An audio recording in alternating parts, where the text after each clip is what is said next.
and welcome to the third session of Meet to Mum, a series of videos where we are exploring ways to become present to the joys and challenges that come with the journey towards motherhood. I am Dr. Gillian Doyle and I'm the Senior Clinical Psychologist at the Rotunda Hospital in Dublin. So in this third video, I'm going to talk about emotions and how important they are to the human experience and the pregnancy journey. I'll then talk about ways to come into the present moment and feel grounded within yourself when things get challenging. So the theory I'll be talking about today is called compassion-focused therapy, which was developed by Professor Paul Gilbert. And Dr. Michelle Cree has written about using compassion-focused therapy in the perinatal period. And some of what I will discuss today comes from her book, The Compassionate Mind Approach to Postnatal Depression. So what is an emotion? Well, it is a whole body reaction to something in our environment that generally motivates us towards an action. And difficult emotions often function as an alarm system and result in us getting out of potential danger, while positive emotions tend to move us closer to things that make us feel good. So compassion-focused therapy divides our emotions into three approximate categories. The first category is called threat, and threat is our default category of emotions that we tend to go into, and that makes a lot of sense from an evolutionary perspective. So threat emotions tend to be focused on avoiding danger and protecting ourselves. So within each category we see a variety of emotions, and each emotion will contain different components. So let's think about anxiety. And anxiety is a really common emotion that belongs to the threat circle. All emotions are triggered by a situation, and that situation can be external, so something that happens to us, or it can be internal, so perhaps a memory or a thought or a feeling in our body that then triggers an emotion. Anxiety, for example, might be triggered by seeing a missed call from your maternity provider when you weren't expecting a call. So if you can just put yourself into that example for a second, you've been really busy doing something and then you see this missed call and suddenly this emotion of anxiety flares up. So in response to this, you may experience a thought such as, oh no, something is wrong, okay? And with that thought, at the exact same time, will come a lot of physical sensations. So for example, sensations of anxiety include things like increased heart rate, your tummy doing kind of tumbles, or the experience of butterflies in your tummy, sweating, or even feeling lightheaded. And then there will also be an urge to engage in a behavior. So for example, in this case, maybe to call your maternity provider back really quickly. Okay, so that is kind of the whole body system where you experience an emotion that ultimately brings about a behavior. So in this case, to call back. So threat emotions are often easily activated as our body works on a better safe than sorry basis. And they sometimes even get activated without us being aware of it. So for example, if you feel like crying in front of someone who's criticized you, or feel like screaming at someone who has hurt your feelings. And we can't change that initial reaction, it just comes up. So that's the urge. But what we can do is we can take control of the urge once we've noticed it and decide, well, do I want to engage in this behavior or not? Sometimes during pregnancy and after having a baby, you may experience more intense or challenging emotions than you normally feel. And this is a result of a combination of factors. So for example, during pregnancy, you are trying to contend with changes in your body, the symptoms of pregnancy such as nausea, discomfort, fatigue, while also trying to get on with life, and for example, going to work or managing your relationships. And then when baby arrives, you're trying to adjust to providing care and love to this little person who is so vulnerable and who can't communicate their needs, whilst also trying to juggle fatigue and recover from your birth. And this just isn't easy. So we're going to move on to the next system now and talk about this, and this is the drive system. And within our drive system, the emotions are focused on achieving and doing. And this is a really activating system, so it can feel quite energizing. Drive emotions often feel pleasant, for example, excitement and joy. However, at times they can become overwhelming and can flip us back into threat. So for example, if you're really focused on achieving a goal in work and end up piling the pressure on yourself, you may end up tipping over into anxiety. Drive is often associated with small successes or achieving our goals and feeling a sense of pride over our accomplishments. The drive system needs to be fed in order to remain active. So during pregnancy, you may spend a lot of time in drive as you try to accomplish all that needs to be done. And you might be feeling really excited about your new baby's arrival. However, at times some of you may struggle to access this system due to high levels of anxiety and threat, tiredness due to the relentlessness of pregnancy, birth and caring for a young baby, or due to the experience of depression or some other mental health difficulty. And difficulties accessing your drive system can make it hard to take delight in your baby, and that's not your fault. So the third circle is our soothe circle, and this circle is associated with feeling safe, calm and content. It allows us time for rest and repair and allows the body to feel stable and grounded. And so it's a soothing rather than an energizing system. And it's really important in terms of this idea of allowing the body and the mind to repair itself. So the soothe system switches on when we are feeling safe. Feeling soothed is often associated with other people. So just think about a newborn baby who is crying and then is picked up and rocked by their mum until they feel calm. And this is the mum helping the baby to turn on their soothe system. And this act of maternal care sets the foundation for the baby learning to identify and regulate their own emotions as they get older. So the three circles, threat, drive and soothe, are often displayed together because they interact with one another.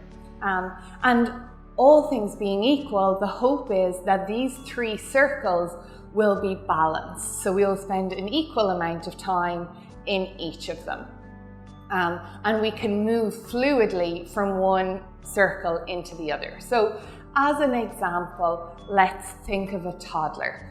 So if you can imagine a toddler who is going with mum to a play group.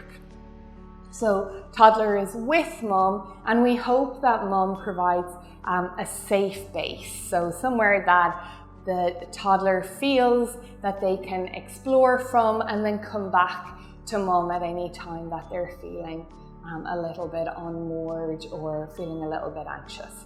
So toddler is with mum, feeling very safe, very secure. They're in their green circle, in their soothe circle. They then see something that they really like. So for example, they see a tractor on the ground, and so that this is something that for a toddler, really motivates them to go out there and grab it. So they're making their way over to this object of interest, this object that is making them feel really excited, and then suddenly another child comes in and swoops it up, and the poor toddler is left feeling very confused and upset and maybe starts to cry. So at this point, the toddler has gone from soothe to drive, where they're kind of goal-oriented, and then to threat, where they're feeling distressed and upset. So if we pause now, what is our hope? What will happen next? And the hope is that mum will come in and pick up the toddler and maybe give them a hug or rub their back and tell them that things are going to be okay. And maybe after a few minutes of expressing distress, the toddler will start to feel okay again, go back into their green circle, and then suddenly out of the corner of their eye, they see a digger and they're off again.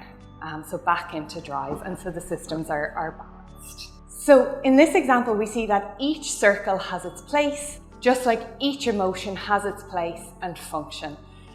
So there is no such thing as a bad emotion. All emotions have a function, but some of them feel really difficult, and some of them come up at times where we just don't want to feel them. Where things get difficult is when we get stuck in one circle to the exclusion of another. So, for example, if you got stuck in your drive system, maybe you're really excited about planning a holiday, and then around that time you're going to sleep. This might result in you kind of staying up late, Googling activities that you want to do on your holiday, looking up restaurants you want to go to, and so it becomes hard to wind down. That's not ideal when you have to get up early in the morning, or you're getting up at night to feed a baby and you just want to sleep. During pregnancy and motherhood, it can be easy to get stuck between the drive and threat systems as you try to get everything done and you worry that you're not doing enough. And what might be the cost of it? So on a most basic level, it is likely to leave you feeling tired, depleted, and on edge. Now imagine if that continued for a long period of time. It could have a negative impact on your mental health and could have an impact on things like relationships or your ability to do things that make you feel good about yourself.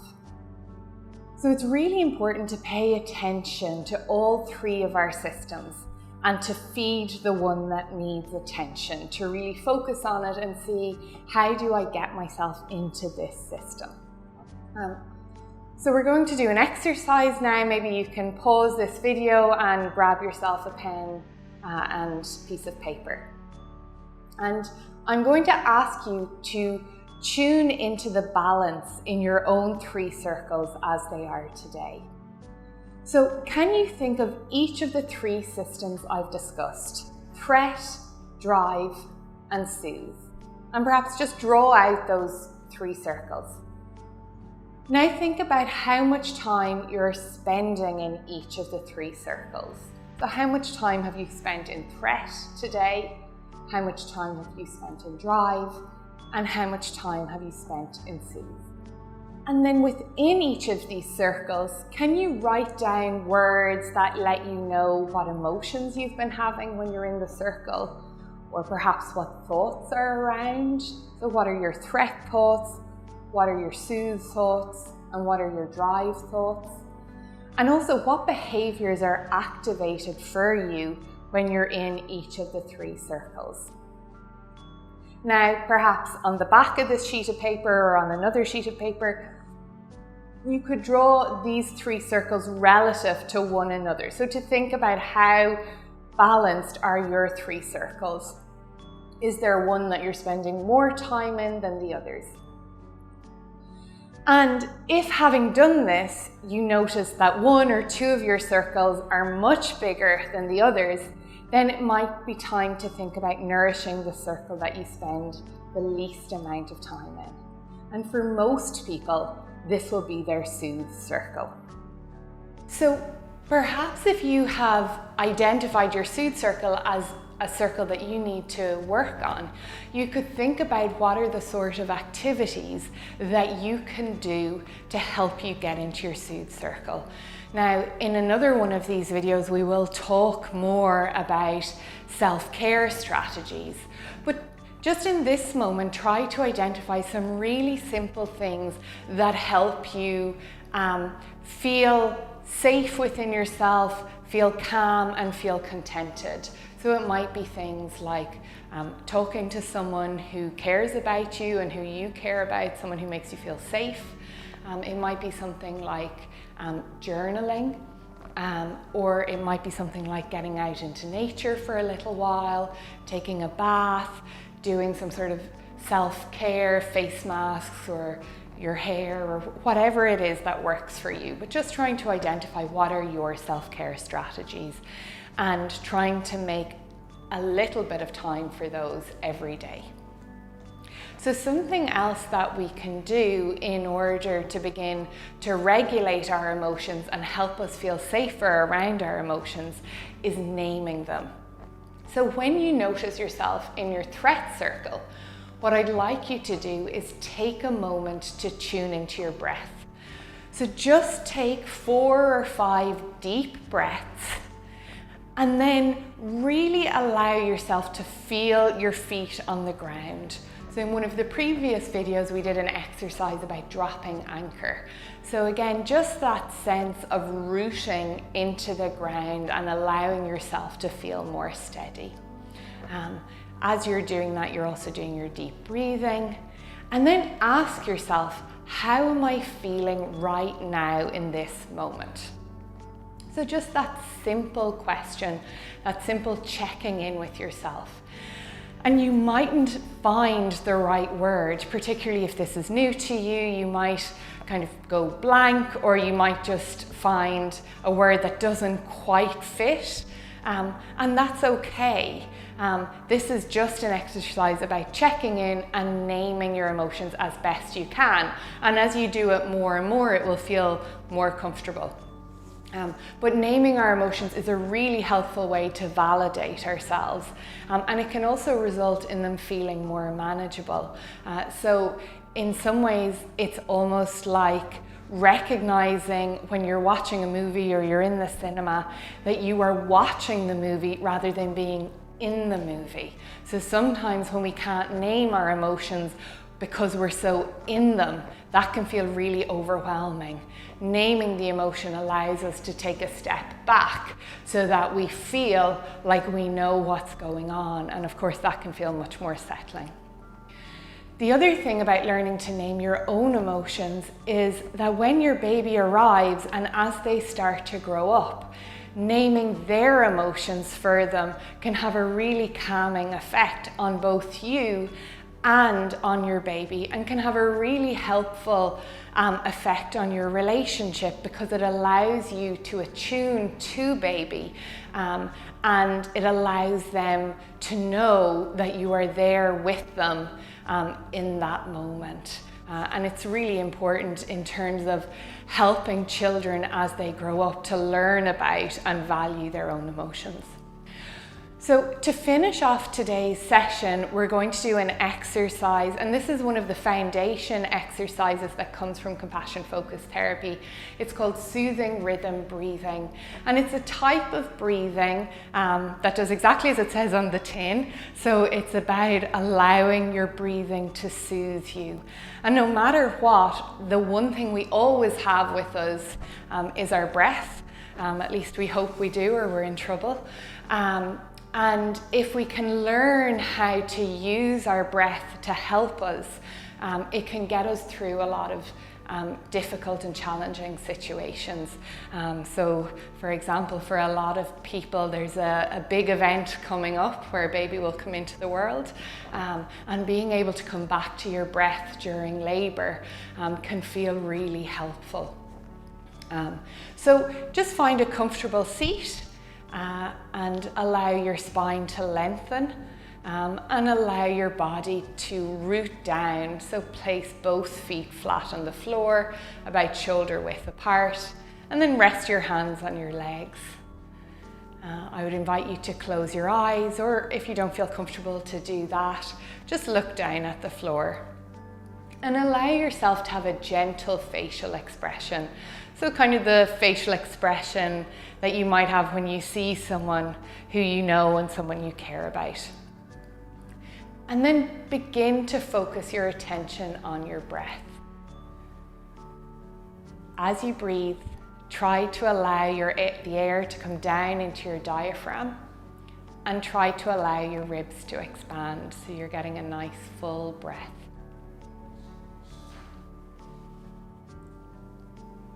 So just noticing the breath moving in and out, noticing the chest expanding out and then coming back. And then try to experiment with your breathing a little. So for a few seconds, breathe a little bit faster. And then breathe a little bit slower.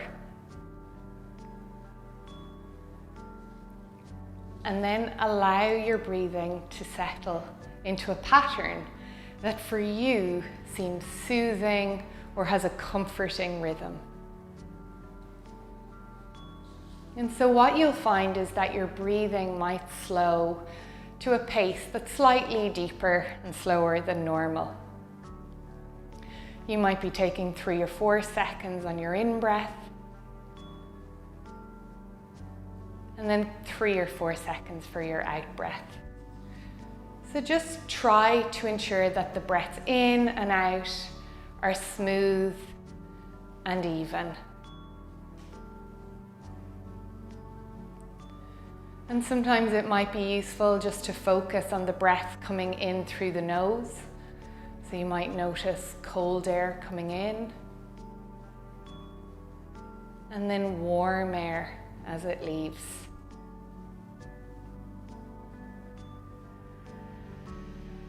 So just gently noticing the air as you breathe in and as you breathe out.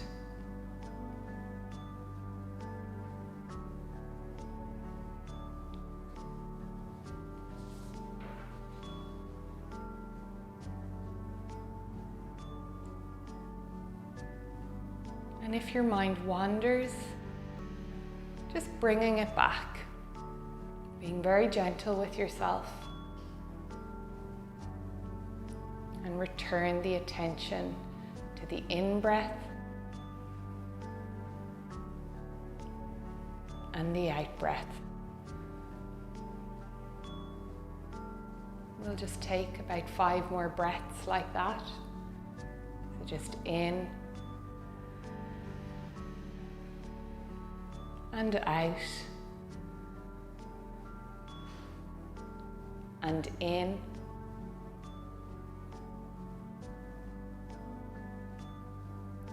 and out,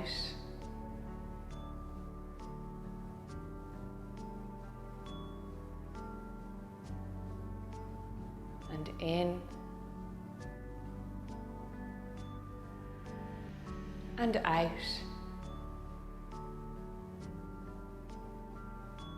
And 2 more breaths.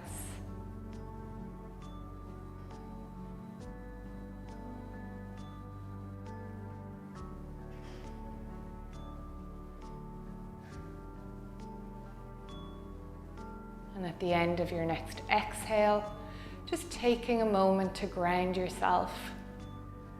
So turn your attention to your body. Sense the weight of your body resting on the chair and the floor underneath you. Allow yourself to feel held and supported.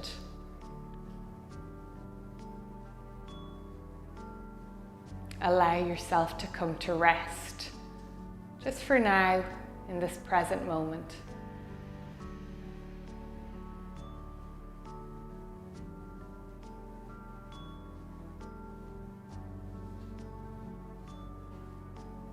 You're just gently observing. No need to change anything. Allowing things to be as they are.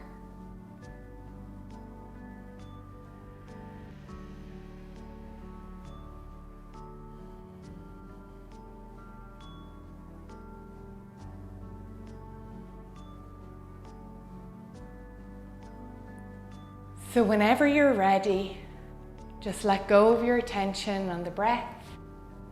Come back into your body. Perhaps bring your attention to your feet, pressing against the floor. Listen to the sounds around you. Slowly and gently crack your eyes open. Just look around the room. And then return your full attention to wherever you are at this point in time. And you might feel like stretching or moving your body in some way. And please allow yourself to do that. So this breath, this soothing rhythm of breathing can be a really good way to come into your soothe system quite quickly. Of course, like anything, it will take some practice. but it's worth just even spending 2 or 3 minutes a day or a few times a day practicing it and seeing, is it a way for you to access soothe. So hopefully the next time we speak or you listen to one of these videos, we'll talk some more about thoughts and how to be compassionate to yourself and begin to build up the self-soothe strategies that I mentioned earlier on in the video. Thank you very much.